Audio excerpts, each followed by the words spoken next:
Hey, everybody, it's Dave here, Darren over there. We're your two old bloggers, been commenting publicly on the Minnesota Vikings for over 2.5 decades apiece. It's a long time. We've been doing this together for quite a few years ourselves. So, we have a show today. This one is going to be the Bears preview and asking, what's wrong with the defense? So, we'll get into it. First theme is going to be what's wrong with the defense. Is there anything wrong? Can it be explained away? We'll find out. Then secondly, we're going to go this week in Vikings land. And there's a few bits of newsworthy news. I love that double. That we are going to go over this week. And then we're going to preview the Bears game. The Winter Warrior whiteout game. Hopefully that can Minnesota put an end to the Chicago Bears for good this season? Or is it going to be one of them weird games where the Bears are in it? We'll find out next on Two Old Bloggers. Let's rock!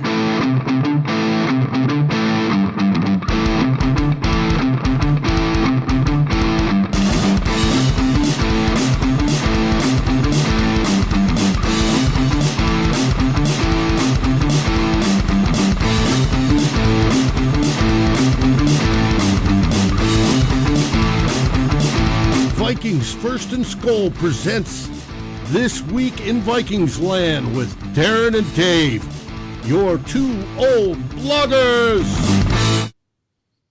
Hey there, Darren. How are things in the Great White North? Good today, Dave. Going hatless today. How are things for you in Austin, Texas? Actually, very warm. Had to turn the air conditioning back on. Ooh. Believe it or not, we're in the mid to upper 70s today, which is weird. It's way above normal. And it was uncomfortable, and my computer tends to want to, computer fan to go absolutely batshit and overheat, and I didn't want that. So I'd like to welcome everybody to the show. We got Prisma Slaw, the Drewster, Julian, Nick, Purple Diamond, Raymond, the Doc is in the house, Chevy's here, Peter's here, SKOL Vikings, let's go, yes. And we're going to talk about them right now. And hey there, Edwin, love your avatar. So, we want to start out the show first with the Randy Moss news. Because it's, pretty important. Randy Moss, a couple weeks ago, announced that he was stepping down from ESPN because of some sort of illness. We all heard, during that time, we gave him prayers up. Moss strong from both major fan bases, the Patriots and the Vikings, wished him goodwill. Well, then, yesterday he posted a video telling how he had a cancer removed. One that was between the bile duct and his liver, and that everything's looking good. He had one of the best surgeons, oncologists in Charlotte, Dr. Martini, and that he will be going through radiation and chemo here in the next few weeks, but he hopes to join his crew back on stage. So we wanted to give our good thoughts and prayers for Randy. Glad the surgery went fantastic. Hopefully it stays that way and he makes it through and gets back on stage and then can come visit the Vikings, especially when they win the glorious Super Bowl. So it is what it is. What were your thoughts on it, Darren? Yeah, well, pretty scary overall, Dave, because I think Randy's only 46, pretty young to be getting cancer. people get it earlier than that and later than that. But for a guy like one of the best athletes in the world, looked pretty healthy in his retirement age, didn't really gain a lot of weight. Really strange to see him get a cancer diagnosis, and so glad to hear that they got it taken care of quickly. Hopefully they caught it quickly, because that's really key to keeping it spread. I know myself, I had prostate cancer about 12 years ago, and they got it very, very early. And I've been a clean bill of health ever since. Hoping for the same for Randy. He's got the best doctors that he could possibly get there. And take it easy, Randy. You were a joy to watch as a Viking. Few bumps along the road as a Viking, as we all know. But when it comes to my favorite Vikings, Randy Moss is number one to me. The most exciting player I ever saw play. And I want him to be around a long time and to enjoy a long, healthy life. Mm-hmm. And those are my wishes for him. And I'm sure those are the wishes of all Viking fans and Patriot fans who got to enjoy him for a few seasons when he played there. Yep. And his theme for the cancer donations is "Let's Moss Cancer." And thus the picture here. Let's do better than moss it. Let's moon it. Let's get rid of it. And I hope he does. I hope all the funds raised at randymoss.com can go towards a final cure, to a final way to detect it early so it can be treated. And, he explained that he had problems with his liver, and it was causing problems with his hearing and his eyes. And then that's what drove him in to get checked. And he was in great shape, but it was just something. So we wish him well. Glad the surgery went fantastic. And as Mr. Pink said, beat cancer, anything is possible. Absolutely. So we just wanted to address that at the beginning before we get into today's show. Yeah, because we didn't really talk about it much last week. And Nick, I hope your mom is passes through her challenges with cancer with flying colors for sure. Nobody, as the old the stickers go, FUCK cancer. Yes. Yeah. No, but we've all had it had it or know somebody that's had it within our families and our friends and everything else. So it sucks, but let's beat it.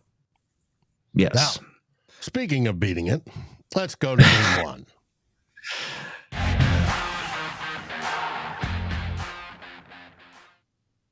All right. The defense.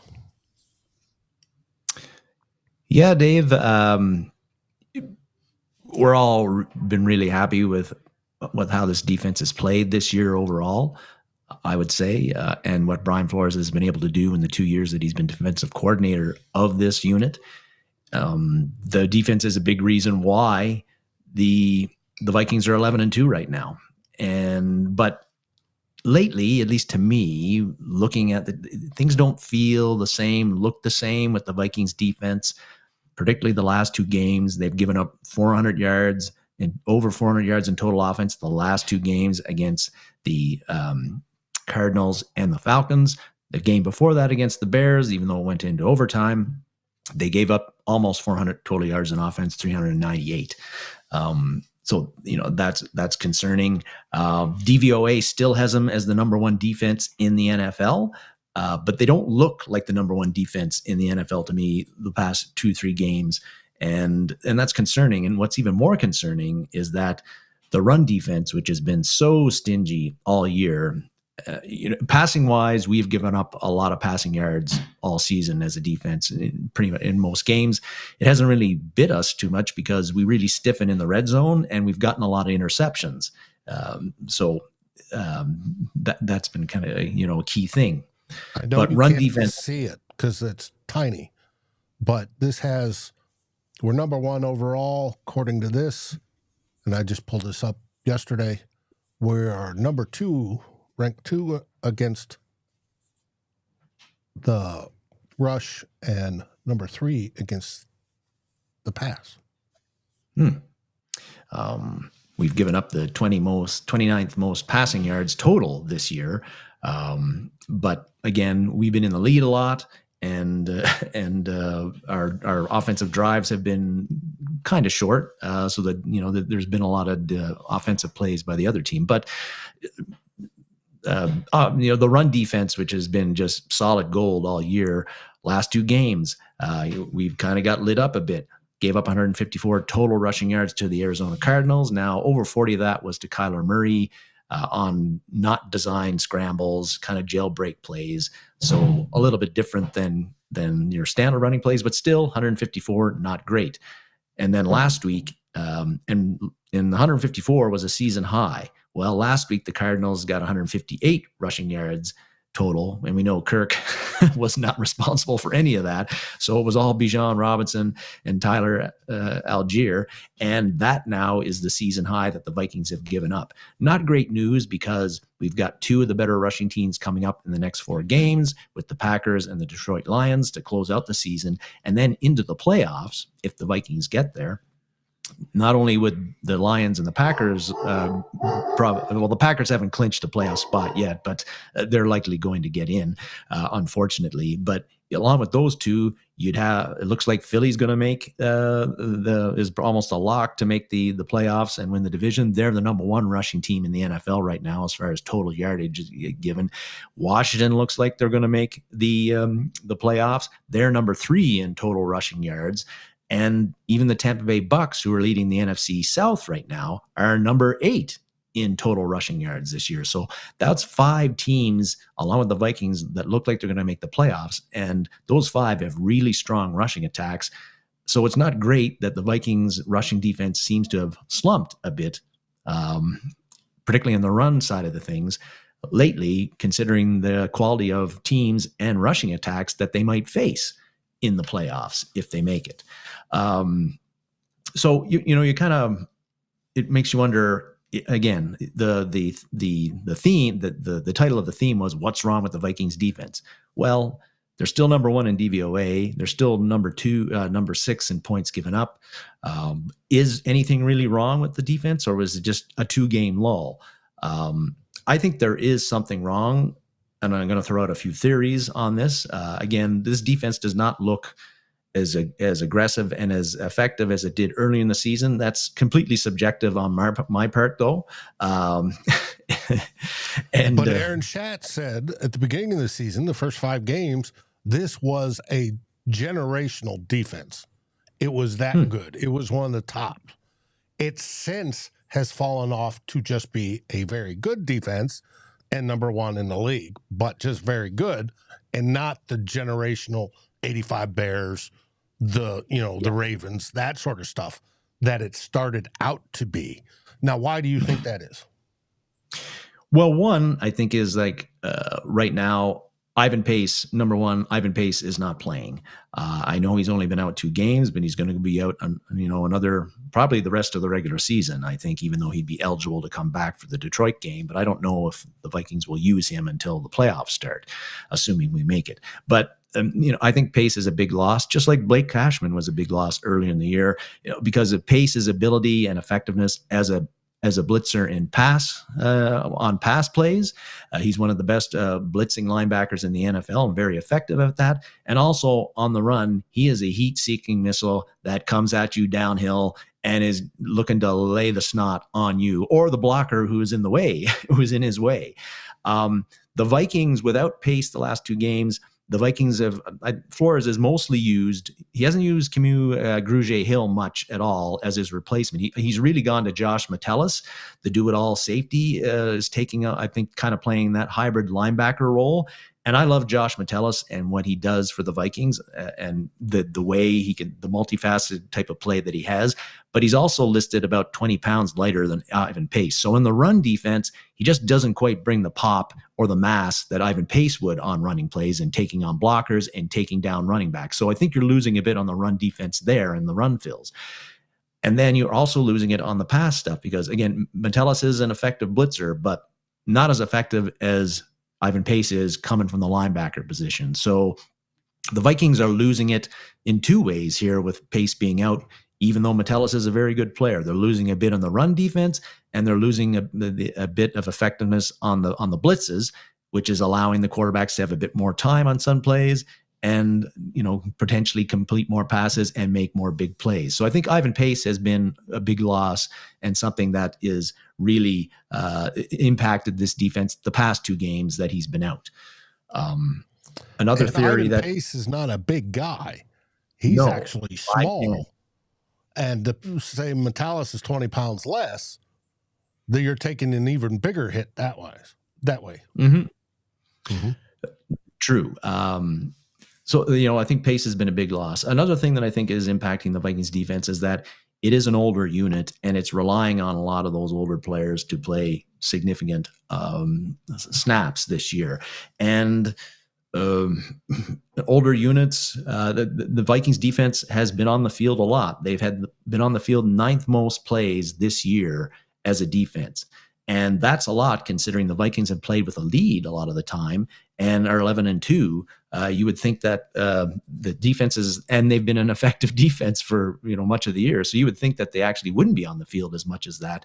The real poor defenses would be the ones that would be on the field, but they've been on the field a lot. So you got a lot of older players.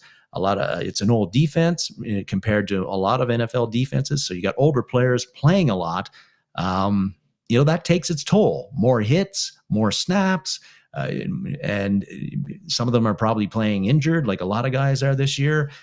So maybe at this point in the year, you're getting game 13, going into game 14, Dave, that the defense looks a bit gassed to me at times and a little bit tired lately. And so what does that mean? Well, you're not getting off the blocks as well as you did earlier in the year. Maybe you're not as explosive and as powerful in your push as you were earlier in the year. Maybe you're a little bit late in getting to the ball, and when you get to the ball and get to the ball carrier, maybe you're not able to wrap up and tackle as effectively. So a lot of things little things that can lead to big things as far as a lack of effectiveness for this defense. And Dave, that snaps, we've got a lot of players that are playing much more than they have in the past, or playing more than maybe they should be playing. If you look at Harrison Smith, I just got to read my notes here a little bit here, but he's Harrison Smith, 35 years old, has played over 800 defensive snaps already, 95% of the defensive snaps this year. That's very similar to what he did last year, but Flores was actually saying at the beginning of the year he hoped to lessen the amount of snaps that Harrison Smith is playing. Well, that hasn't happened. Stephon Gilmore, 34 years old, has played 77.5% of the Vikings defensive snaps, and that would be a little bit more, but he missed last game, so that got taken off. Starting defensive linemen, Harrison Smith and Jonathan Bullard. Phillips is 29, Bullard is 30. They're playing a little less right now than they did in 2023, but their usage is still up there for their age. And Phillips has played about 60% of the defensive snaps so far, so he's had a lot of wear and tear. And then three critical players to the Vikings defense: the edge rushers, Jonathan Grenard and Andrew Van Ginkel, and inside linebacker, Blake Cashman. They have had very, very heavy workloads now this season compared to 2023. Grenard and Van Ginkel are each playing about 80% of the defensive snaps through 13 games. They're well over 700 snaps each. Last year in Houston, Grenard played only 55% of the defensive snaps. Van Ginkel in Miami played about 66% of the defensive snaps. So, and Grenard has already played more defensive snaps this year in 13 games than he did all of last year in Houston in 17 games. And Van Ginkel snaps through 13 games. He's only 20 less than what he had in 17 games last year. A lot of snap counts going there, Dave. But Cashman's in the same boat. He's perhaps the best defensive player we have. He's already at 649 snaps through 13 games, playing 74% of the defensive snaps. And in 2023 in Houston, Dave, he'd played 657 snaps in total defensive and was on the field 58% of the time for the Texans. So that's a lot of snaps for these guys, and they're critical players, and maybe they're a bit gassed too. Now the the Vikings are trying to do something about this. Like Flores regularly gives Hitman, Gilmore, Phillips, in particular, veteran rest days during the practice week. They've also, the past 2 games, you've seen Jalen Redmond on the defensive line and Dallas Turner at the edge. Their snap counts have really jumped up in the past 2 games compared to what they were. So Flores has been trying to work them in. But because the Vikings have played, even at 11-2, have played a lot of close games, and Grenard and Van Ginkel and Cashman have been so effective and so good at what they've been doing, it's been hard for Flores to work in guys like Redmond and Turner and some of the other reserves and give them a bit of development time and spell them, because the games that are so close, every snap seems like the most important snap of the game. You can't afford to take guys like Van Ginkel and Grenard off the field very much. So they're playing a lot. I think they're going to continue to play a lot as long as they're healthy. I was listening to Ben Lieber, the ex-Vikings linebacker, on a podcast this week, and he got asked, like, what do the Vikings have to do, particularly on defense, to continue to be successful throughout the rest of the regular season and the playoffs? And he talked about line of scrimmage. They got to win the line of scrimmage, and they got to play play physical football through the rest of the regular season and the playoffs. That's what great teams do. That's what successful teams do. He said that was the big key. And I think the last 2 games in particular, the Vikings on defense have not been winning the line of scrimmage battle and have not been playing as physical as their opponents have. And I think you're seeing that in the results, the amount of long drives that we're giving up, the yardage we're giving up, in some cases, the amount of points we're giving up, hoping that they catch their second wind somehow and turn it around. But it's going to be tough to give those players rest day, because we're chasing a number 1 seed in the NFC. We're chasing an NFC North divisional title. A lot of years with the Vikings at 11-2 now, they'd have the NFC North clinched already, but they don't, because they got the Lions to chase. Same with the number 1 seed. So I'm hoping that they can, again, this is a blip, but I'm not convinced that it is. Well, we'll find out. We're going to get some people back healthy. Gilmore is questionable as of today, and which is good because he was DMPs most of the week. And then we have Pat Jones will be back. Speaking of D-line help, he will be back as well, the cleanup man, as I like to call him. So now we don't get Pace back until the end of December, but it's going to be interesting how they deal with it, because they have played a lot and they have been worn down a bit. And hopefully that could be mitigated, one, by having long offensive drives, and quite a few of those to give them rest. But, maybe not. Maybe we're going to go, bang, bang, bang, bang, 4 or 5 plays, touchdown. Okay, cool. Well, get off the turf, stop them on 3rd down, stop them on 4th down, get the ball back. It's that simple. So I want to welcome everybody that just joined us now, like Rap, Mr. Vocal Vike, Jim Parker, anybody else that I've missed that's hopped in. Welcome to the conversation. We just finished up discussing, is there something wrong with the Vikings defense? And I think part of it has been the series of injuries that's befallen the team, from Cashman when he went out, and Pace now, and Jones, and, just everybody getting dinged up. So, but I think they're doing okay. Still number 1, DVOA, doing great. Yeah. And Drew mentioned it below. It hasn't been a catastrophe by any means, but when you're looking at Philly's defense is ascending right now, it seems, playing really well. Detroit's defense, despite all of the injuries that they have had on all levels of their defense, have been playing, I think, pretty well. You don't want to see the Vikings falling off the standard they set through the first 6-7 games of the year. But it's tough. It's tough. Depending on the opponent you have, and the Vikings their final two games are going to be against two pretty good offenses. The Vikings defense could play very, very well in those two games and still give up 350 plus yards and over 20 points and still play very, very well. But as long as we're getting the W's, that's all that matters. Really, all that matters.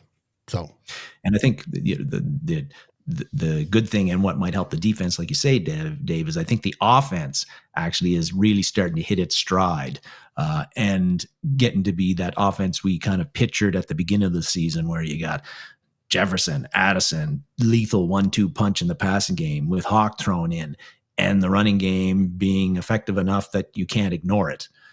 And then you got your quarterback playing lights out. That could be a big benefit to the Vikings defense too, like you said, in keeping them off the field more than they have so far this season. Yep. And that brings the perfect transition to theme 2.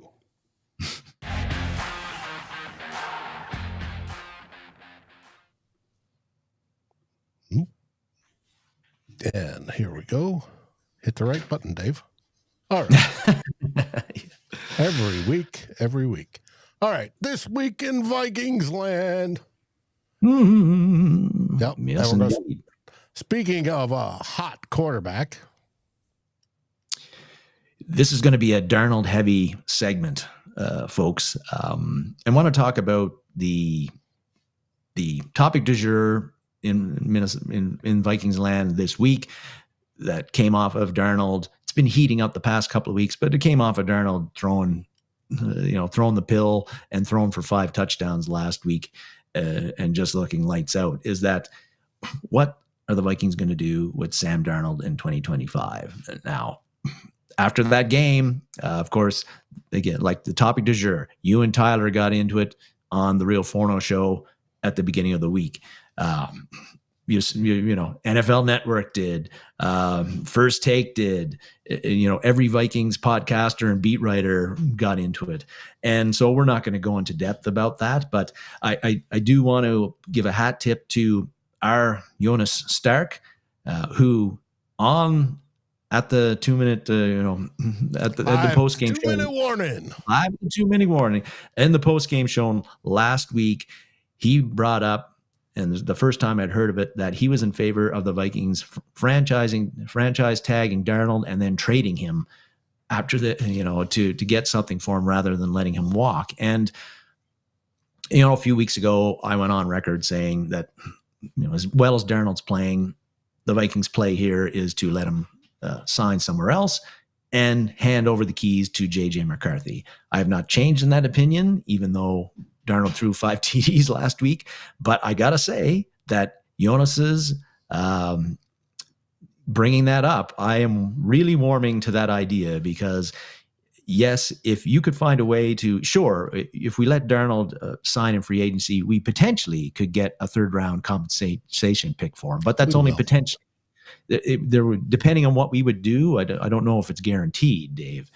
With however they form, it goes into the formula, and it would go in as a 3rd-rounder because of his salary. He'd make over $10 million. That's an automatic. But if you could franchise tag him with the year that he's having, and then trade him to somebody, you could potentially get a 1st-rounder, maybe more than that, in 2025 when the Vikings don't have any draft, barely any draft capital at all.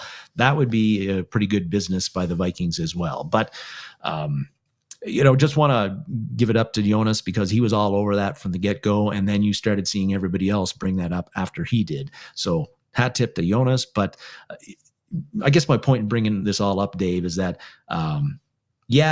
I understand the talking points about what are the Vikings going to do with Darnold this year in 2025. But for me, I just want to enjoy what we have right now.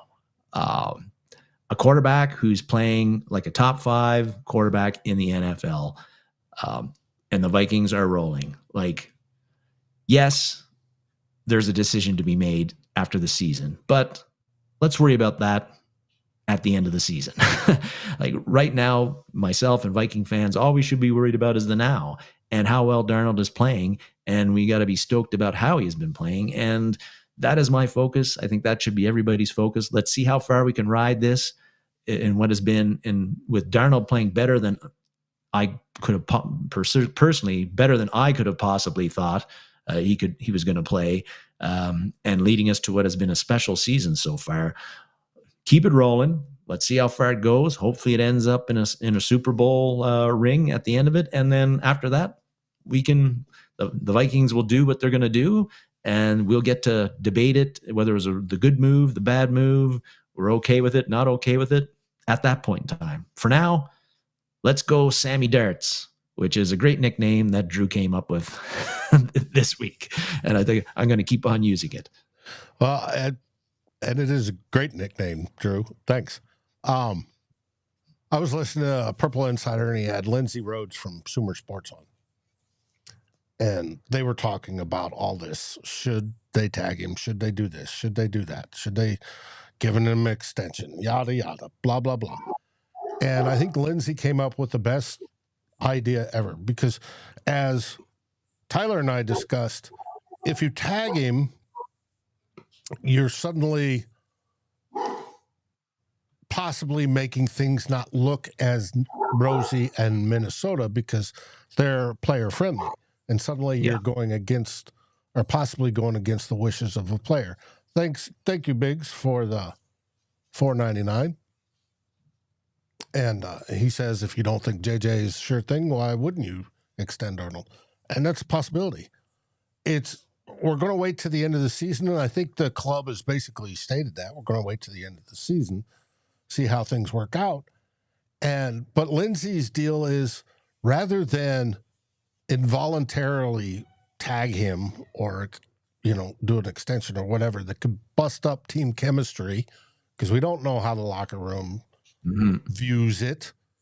Players are like, hey, if you tag somebody, that could be a negative because you're not giving the player a chance to go out and earn big money. But she said, give Sam the decision. If he wants to stay, fine, then extend him if he's earned it. If he wishes to thank Minnesota and try to go for a tag and trade and give back a better draft pick now instead of a third round comp next year, fine, then do that. If he wants to just leave and make his money elsewhere, let him go. Because we have the plan in place. We drafted the one quarterback that we have, the whole plan that freed up the cap space so that we can buy free agents to fill in those holes, to make sure that we well round off the team, interior O-line, interior D-line, etc., corners, whatever, that we can get them and then keep that Super Bowl window open longer. Versus if we tag him, that's a $42 million salary, or just under $42 million. And if we extend him, it could be somewhere in that range. He's looking at the $40 million range. Well, if you, suddenly put him in there at $40 million, you don't have the necessary room to go out and fill all those holes to get Trey Smith, right guard from the Chiefs, because he's going to cost $22+ million a season, and then fill out all the rest. It makes it difficult. It makes it almost virtually impossible. It puts us in the same position we had with Kirko Chains. And Vikings fans, I think, don't want to go back to that, to where we're having to, rob Peter to pay Paul and push everything down the road. I don't think that wasn't the original plan. And and when they did that, it harmed the team. So I think they learned from it. So I don't think they're going to repeat the errors from the past. I think this new regime with Kwesi and Kevin, now Kevin may have a hard time with it, but Kwesi is a little bit more, hey, let's do this. But we'll see. Hey, if he wins us a Super Bowl, build him a statue, celebrate it. I'll be drunk for a week at least, and we're going to have a blast. But like I said, I think Lindsey's approach is probably the best. Let him decide at that point. You know, if they want to keep him, let him decide. And that would be the best way to, you know, keep that great feeling of the organization and the A+ grades and keep bringing in quality free agents that want to come here. So, it is what it is. Biggs will get a comp pick next year, 2026, I think, for Kirk. It's going to fall in, but not this year. So, or it is this year, something like that. This year. No, it's this year. We're expected to get a comp pick for him. Mm-hmm. And that's the one. Now, there's a question of whether we get a second one or not, but that's up to the deal. So, but Drew's correct. Enjoy 2024. This has been a magical season so far.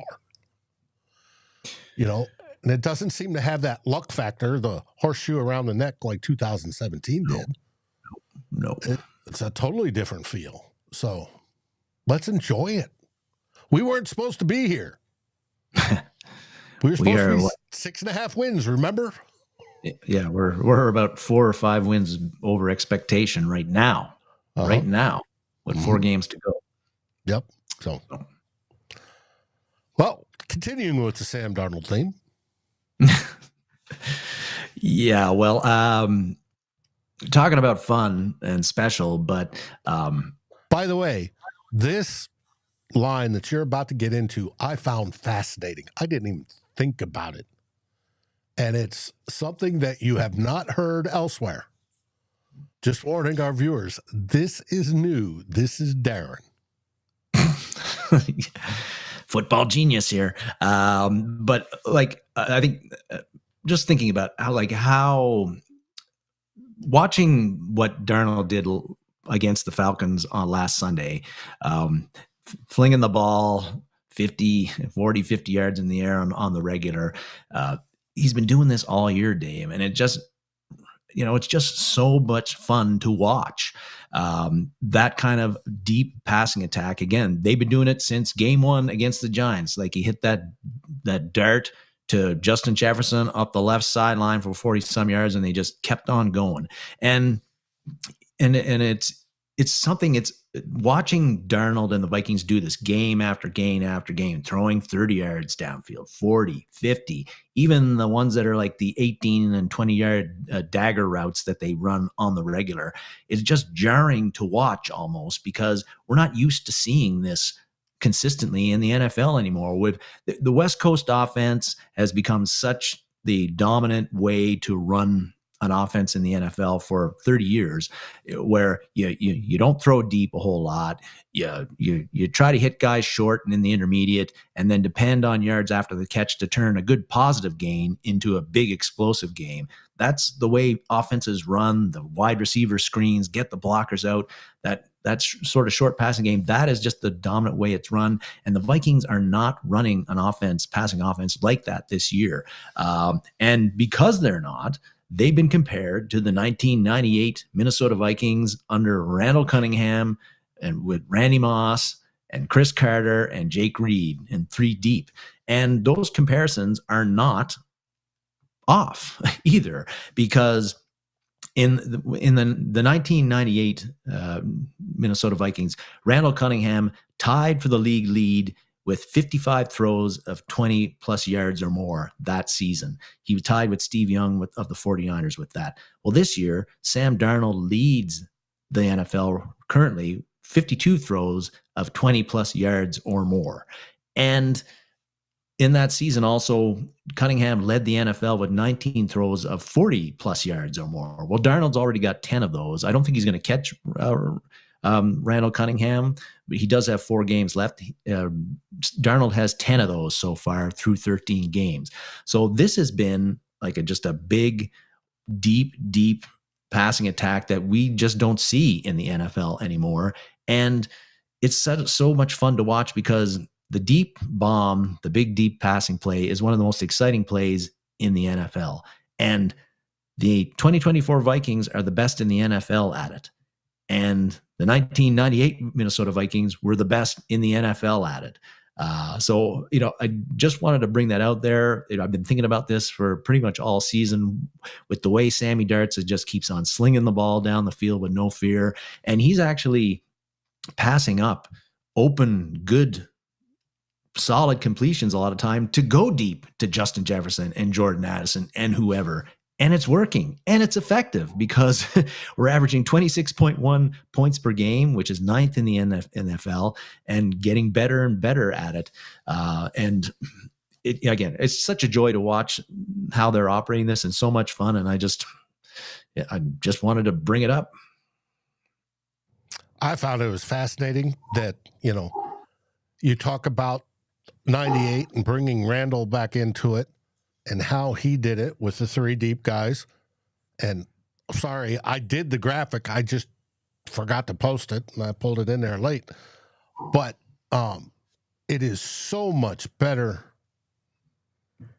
that when we talk about Cunningham, he tied Steve Young for 55 passes, 20-plus yards. Okay. Now, we're talking 40-plus yards, and that's fantastic. Yes. It is. And Drew brings it up and a few others, but and it's not just the completions, but we're getting pass interference penalties on those. Like we did last game, there was the 3 long throws, 2 to Addison, and 1 to Jefferson. 2 of those were touchdowns, but then there was a 47-yard PI that Addison drew as well that led to a touchdown. And that's happened several times this year because Sammy Darts is saying, I got 2 great receivers. I trust them. I trust my arm. The defense can't stop this. Give me a little bit of time, and I'm going deep play. I'm challenging the deep parts of the field. I'm stressing out defenses. And again, just fun to watch. But does that cause a problem sometimes? Yeah. What's not fun to watch, related to this is sacks.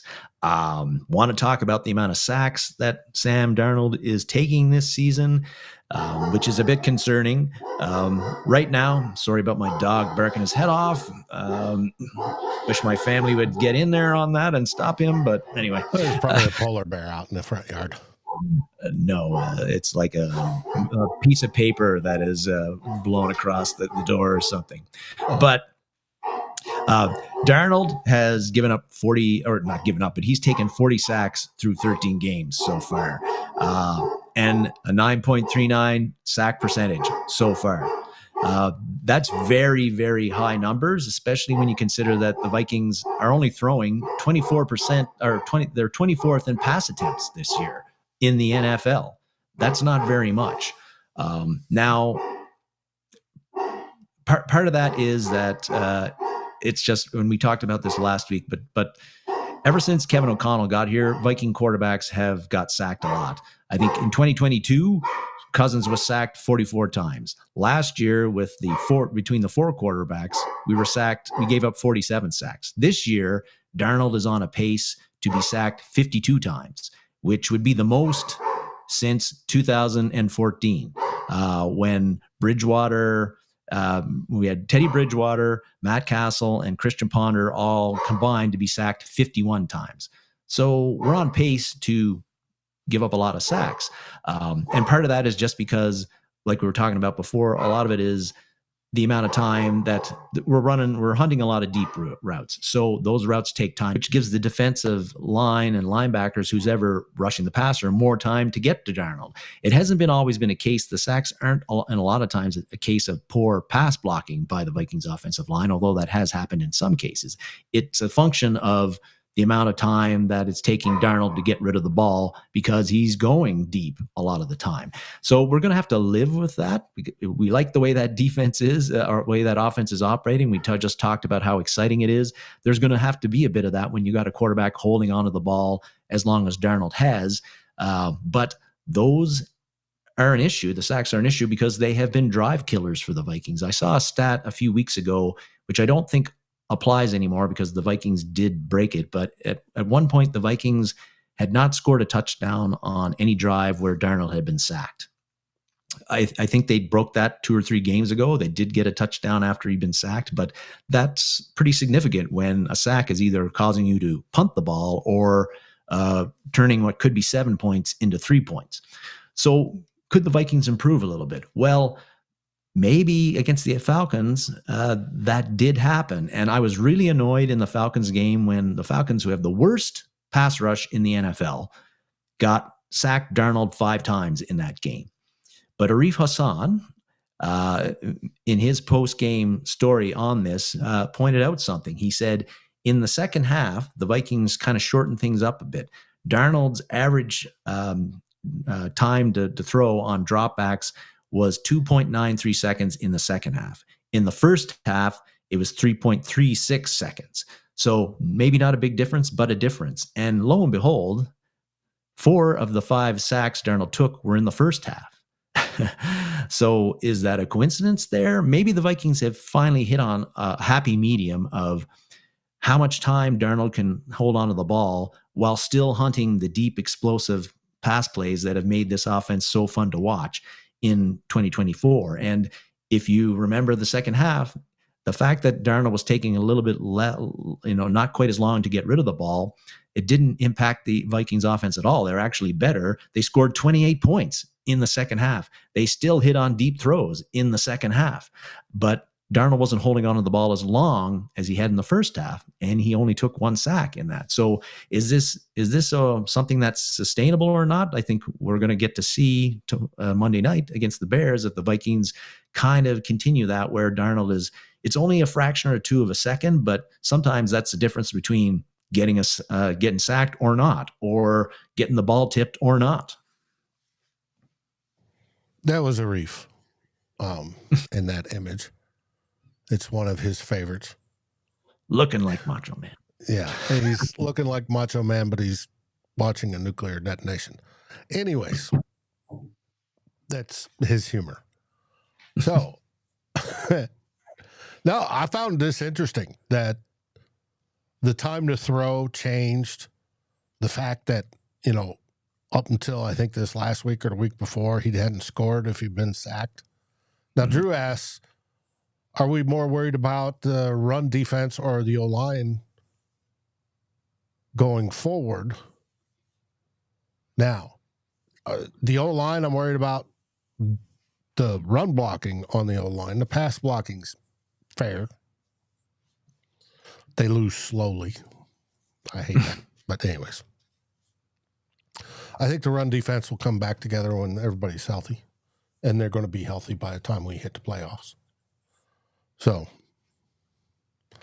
it is what it is. There's nothing we can do about it, Drew. Hope they play better. That's all. But I'm not worried about the run defense. Like I said, everybody's due to come back healthy with Pat Jones, and then we'll get Pace back at the end of the month, and I think we'll be okay. So, but we'll find out, hey, just enjoy the season. See what happens. Well, that brings us to our next little bit. KJ Osborn was released by the Patriots. He had been a healthy scratch, I think, last several games, not a factor at all season for the Patriots. So he got released and went by the Patriots earlier in the week. And when he did, Will Ragatz from Sports Illustrated wrote an article asking hey, should the Vikings consider signing Osborn, considering the number 3 wide receiver for the Vikings right now, Jalen Naylor, has only caught 4 passes the last 6 games. Maybe adding a familiar face like Osborn, who never, in his last 3 seasons with the Vikings, never caught fewer than 48 passes in a season. Maybe he could up the talent level in the Vikings wide receiver room if you signed him. Well, that didn't happen because the Commanders ended up signing him, a day or so later, and now he's with them. But 2 things about this. One, I don't know if the Vikings I don't know if they were interested. I haven't heard them being asked about it or Kevin O'Connell saying anything about it. But one, I don't know if they even had the opportunity, because I think how it works is if it player gets waived during the season, the teams with the lesser records have first dibs on claiming him. Washington has a lesser, not as good a record as us, so they may have swooped in and, well, they did sign him. They got him before we could claim him. Anyway, so that's one. And two, I don't know if Osborn would have really helped or been of much use to us because, again, like we talked about, the Vikings offense, they're not throwing as much as they have in the past when Osborn was here the previous 3 years.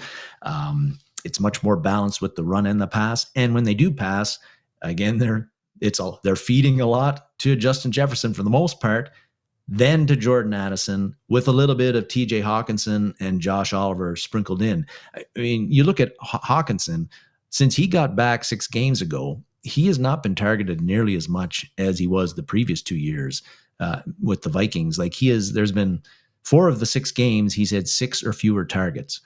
He's had 2 games where he's had the max 9 targets. That's a little bit low for TJ Hawkinson when you look at how much he was used in 2023 and 2022 with the Vikings. So Naylor, and even though he was pretty effective and had a strong start to the season, but the last 6 games, I don't think this is a case where he's not getting open, Dave. I'm seeing on clips where throws are going to Jefferson and Addison. Naylor's wide open.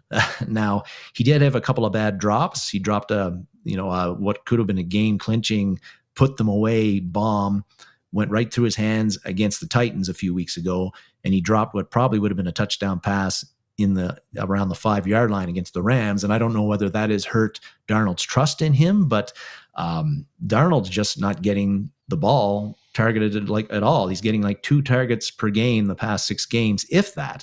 And I don't think it's because he's not open. It's just that they're throwing to Justin Jefferson. Darnold's throwing to Justin Jefferson. He's throwing to Jordan Addison because it's super effective. And if you'd signed Osborn, he's going to be maybe he takes the number 3 position. He knows the offense, but how long would it take him to get him and Darnold to get comfortable with one another, how they run routes, all that stuff? I don't know. They never played together. And then 2, even if he did get in the lineup a little bit, he's only going to get like a ball or 2 thrown to him a game, which is what Naylor's getting. How much of an impact is he going to have with the team? Not many. I do feel good for him that I like KJ. I do feel good that he's in Washington because they do have injury problems at wide receiver, and he's going to get to play there on a team that looks like it's playing, making the playoffs. So at least he gets an opportunity there that he didn't get in New England, and I don't think he would have got it in Minnesota if we'd signed him. Yep, 100%. I agree. Now, I think Sam Darnold loves chemistry with his wide receivers, and that's why I think Naylor's falling off, and TJ Hawkinson is starting to pick up as he develops chemistry with TJ. We're going to see more and more stuff to TJ. So I think it is what it is. Yeah, would I have liked to see Ozzie come back? Absolutely. But would he have done anything for the wide receiver room? I don't think so. Mm-hmm. Nothing significant.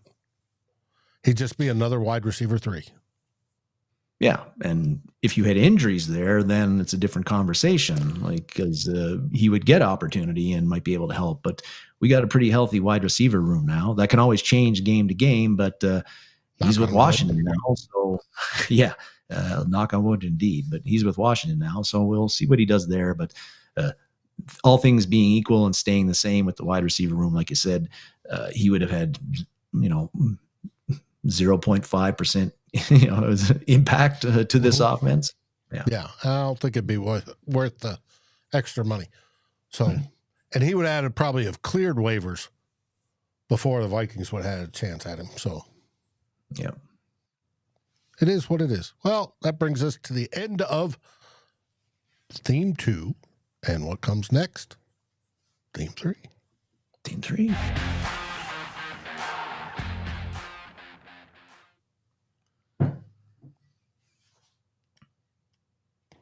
And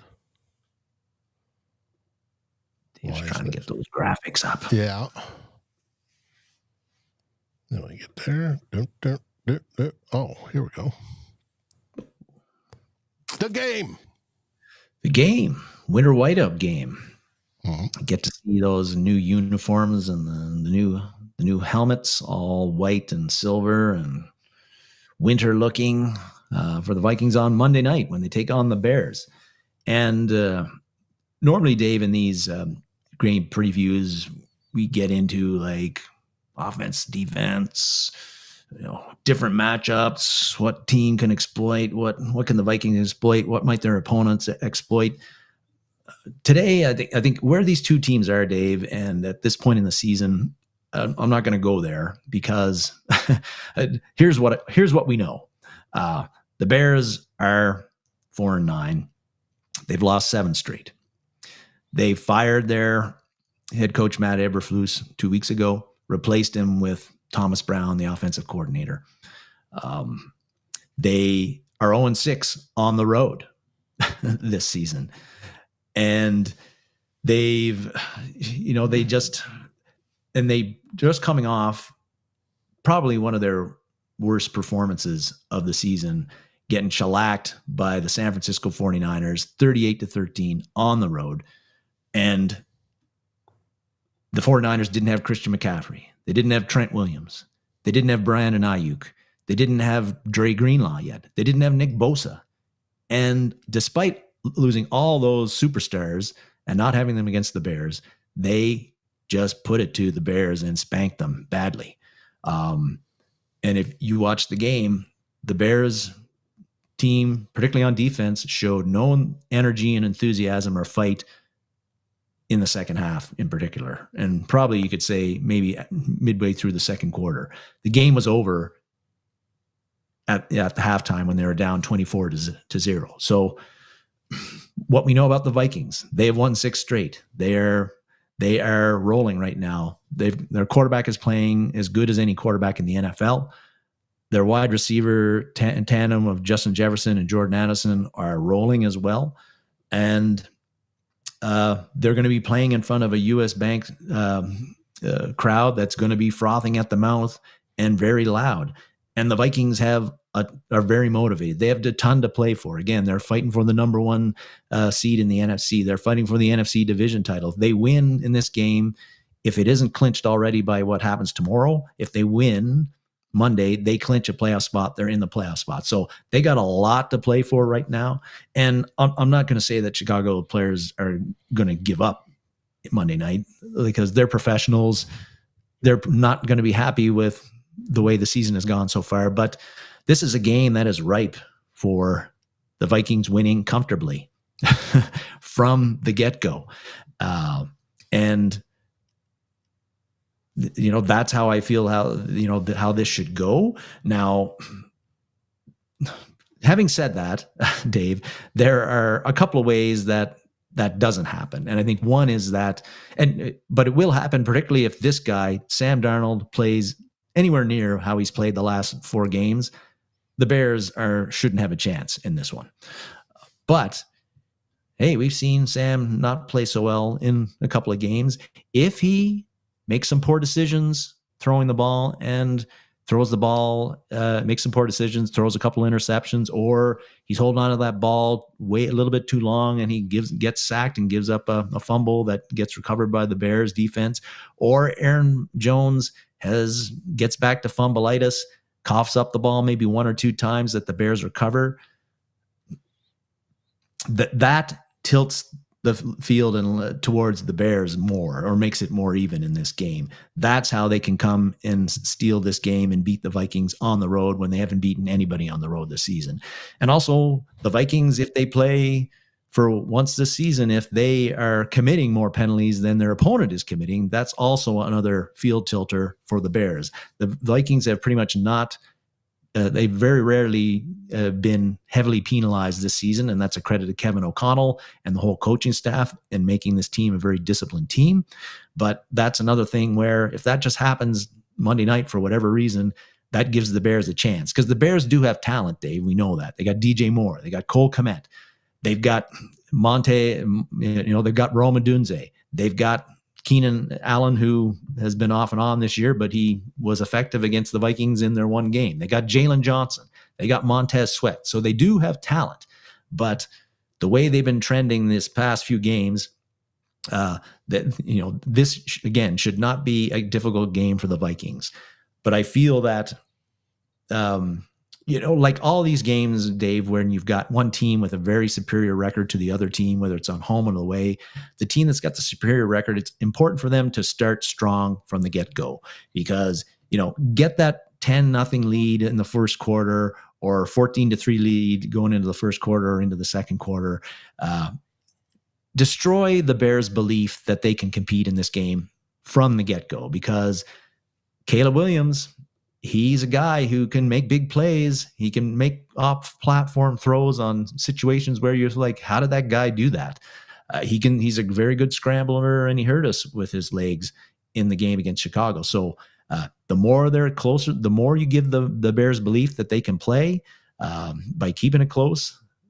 They're probably going to be a tough out if that happens. But if we establish the dominance early, like I said, get to an early lead, 10-0, 14-3, 14-0 in the first half, I think that the will of the Bears, particularly on defense, is going to drop pretty quickly. And I expect that to happen, which is why I expect the Vikings to be 12-2 when the Monday night football wraps up. I concur, and so does Jim. He says, Caleb, after 3 sacks and 2 interceptions, get me the heck out of here. So we got to put pressure on him early, keep pounding the rock, keep throwing the rock, and I think everything will turn out just fine, and we'll come out to 12-2, like you said. I've already predicted a 2 full score, 14-point victory on this game. How do you see it? The same. I wouldn't say I'll be disappointed, but I'm expecting something along the lines of like a 24-14, 27-14, 27-17 victory for the Vikings, if not a little bit better. Really enthused that they put up 42 points last week, the most that a Kevin O'Connell team has scored in his almost 3 seasons as a head coach of the Vikings. So again, the offense starting to get it, starting to get lathered up, starting to play to their potential. And the defense, like I said, I do have concerns, but one thing about the Bears, they have not been able to run the ball very well all season. They didn't run it very well last week against the 49ers. I think DeAndre Swift only had 39 rushing yards. Now, Caleb Williams is probably their best runner right now. So he's the guy you almost have to account for the most in the run game. But I don't think the Bears are going to be able to run the ball Monday night. We're going to have a bit of a bounce back game in that way. And we're going to have, again, a comfortable win that we want to see. Last week was kind of comfortable, but really we know that until the fourth quarter, it was a who's going to win this one kind of game. And we pulled away in the fourth quarter. I'd like to see the Vikings pull away in like the second, late. Yeah. I agree. And I would love to see them score another 30-plus points. All we need is one to break 100 on the plus differential, one more than the Bears. I would like it to be bigger so it, gets us up there to be a contender. To be a contender, most contenders have a plus differential, point differential of 100 or better going into the playoffs. We're at 99 as of this week. Mm-hmm. So I expect. Yeah, Freddie. Freddie. Ivan Pace won't be playing in this game, and he won't be playing next week against the Seahawks. He'd be only eligible to come off the IR after he's been out 4 games. Mm-hmm. Yep. End of December is when we'll see him. Possibly the week 17, but definitely week 18 is what we're looking at for Ivan Pace. And I think Drew said that early on in the show that he's expecting the Vikings to beat the Bears in like 1998, beat the Jacksonville Jaguars fashion, which what was it, like 50-7 or whatever it ended up being in that one. Sweet. Yes, from your it would. lips to Odin's ears, there, Drewster. Yeah, let be so. Speaking of Drew, I've got a show to watch.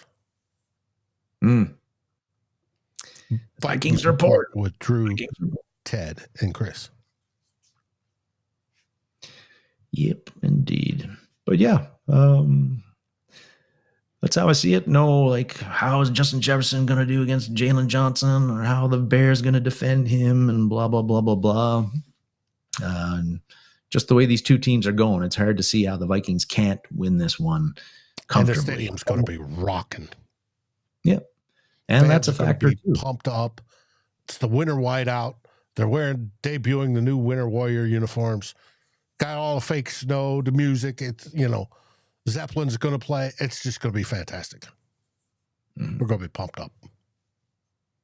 And because it's Monday night, live at the 2-minute warning won't be until live at the 2-minute warning on Monday night. So on Monday, we'll have the Real Forno show at 6 o'clock, same time. And he will go over his last-minute deals on how he views the game going.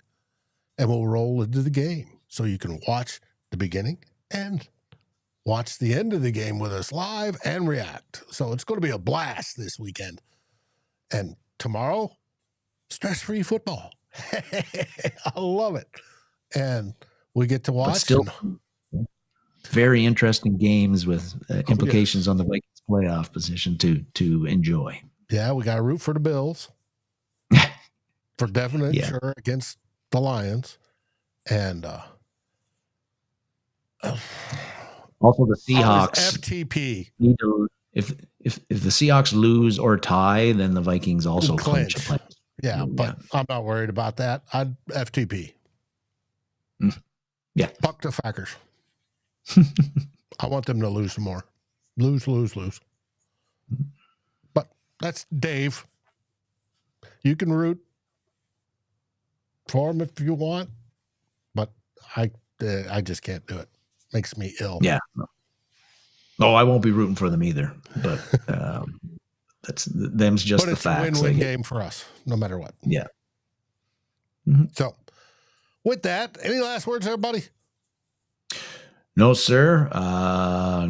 Nothing to add. Just almost. I have to recalibrate myself to adjust to the Monday night game as opposed to playing. Waiting usually my standard 11 a.m. Mountain Standard Time. Watch the Vikings. Can't do that tomorrow. They ain't playing. Right. I got to wait it.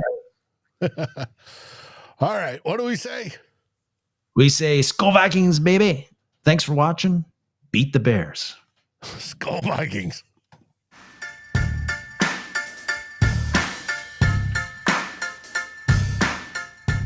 Like, subscribe, and ring the bell. And rate us on your favorite podcast aggregator.